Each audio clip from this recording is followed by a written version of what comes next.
మీ బేబీకి 6 మంత్స్ నిండాయని నీళ్లు ఎక్కువగా తాగిస్తున్నారా? అది మీ బేబీ ఆకలిని చంపేస్తుంది. అసలు నీళ్లు ఎన్ని ఇవ్వాలో తెలుసా? ఈరోజు రాగుల్ని క్లీన్ చేస్తూ మనం వాటర్ గైడ్ గురించి తెలుసుకుందాం. 6 మంత్స్ నిండే వరకు బ్రెస్ట్ ఫీడింగ్ బేబీస్కి సెపరేట్గా వాటర్ అవసరం లేదు. 6 మంత్స్ నిండిన తర్వాతే ఆహారం మొదలుపెట్టాక 2 to 3 spoons small SIPs water ఇస్తే సరిపోతుంది. వాటర్ ఇచ్చేటప్పుడు స్మాల్ స్పూన్ కానీ స్మాల్ కప్ కానీ మాత్రమే యూజ్ చేయాలి. గమనించాల్సిన విషయం, బేబీ పొట్ట చాలా చిన్నగా ఉంటుంది. నీళ్ళు ఎక్కువగా తాగిస్తే బేబీ ఫుడ్ తినడం, పాలు తాగడం ఆపేస్తుంది. హైడ్రేషన్ ఉండడం మంచిదే, కానీ ఎక్కువగా నీళ్లు పట్టించడం కూడా మంచిది కాదు. ఇలా సక్సెస్ఫుల్గా babies first food series complete చేసుకున్నాము.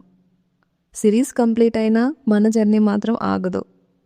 నెక్స్ట్ వీడియోస్లో moms daily doubts and babies nutritions గురించి కంప్లీట్గా తెలుసుకుందాం. స్టే కనెక్టెడ్ విత్ అమ్మ ఆరోగ్య. ఆర్డర్స్ కోసం DM చేయండి.